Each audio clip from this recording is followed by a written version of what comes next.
Grabe ka talaga, Gutesa. Pagkatapos kang gawing bayani ng mga DDS, binawi mo lang ang statement mo. Animal ka, 'di ba? Pagkatapos mong pasayahin ng mga DDS, binigyan mo sila ng kunting pag-asa sana. Pagkatapos mo silang paniwalain, abay, binawi mong statement mo ngayon. At sinabi mo na scripted lahat ng sinabi mo. Eh, totoo naman talaga. Una pa lang nalabas mo, alam na namin na scripted yon. Oh, di ba mga DDS, pinaglaban nyo pa rin si Gutesa, ginawa nyo pang bayani. Gutesa, we're proud of you.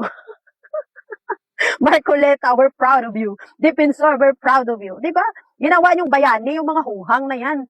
Ilang beses ba kasi namin sinabi sa inyo mga DDS na nagsisinungaling sila? Ilang beses na kayong sinabihan? Dinidebunk namin lahat ng mga sinasabi nyo. Yung paglalaban nyo, pinaglalaban nyo, dinidebunk namin kayo. Ayaw yung maniwala. Tapos ngayon magagalit yung DDS kay Gutesa.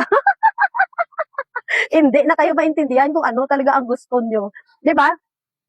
Dito pa lang paglabas ni Gutesa, nung siya ay kino-cross-examine, maraming mga BBM vloggers at mga pro-Philippines vlogger na talagang sinabihan ng mga DDS na huwag kayong maniwala kasi parte yan ng destabilisasyon nila. Panlilin lang, panluluko, scripted. Ayaw nyo maniwala, di ba? Pinaglaban nyo si Gutesa.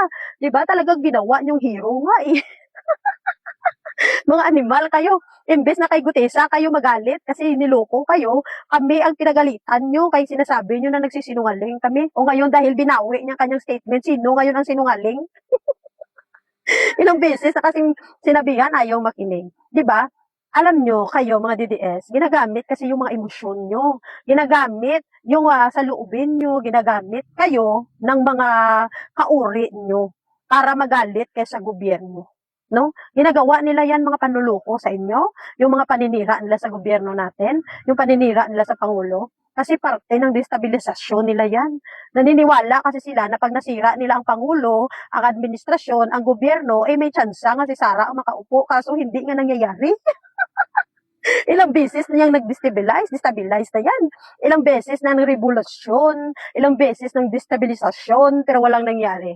'Di ba? Buti nga nakakulong na yung mga dalawang halimaw na maiingay at magugulo na laging destabilisasyon ang gusto.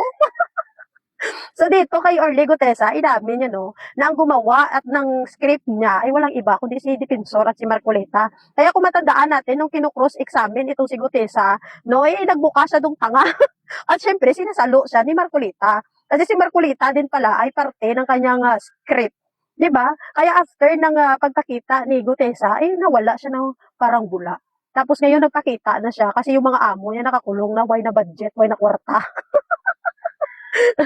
Naka, 'di ba? Kakalungkot naman yung mga DDS, lagi na lang silang niloloko. Tandaan nyo, hindi lang si Gutesa ang nagbawi ng kanyang statement. Hindi lang si Gutesa ang nanloko sa inyo. Pati yung mga 18 kargador, yung ilan sa kanila, binawi na din nila kanyang statement. So, ibig sabihin, lahat ng paninira nila walang katotohanan. Eh, ikaw, hindi ka pa mag-move on.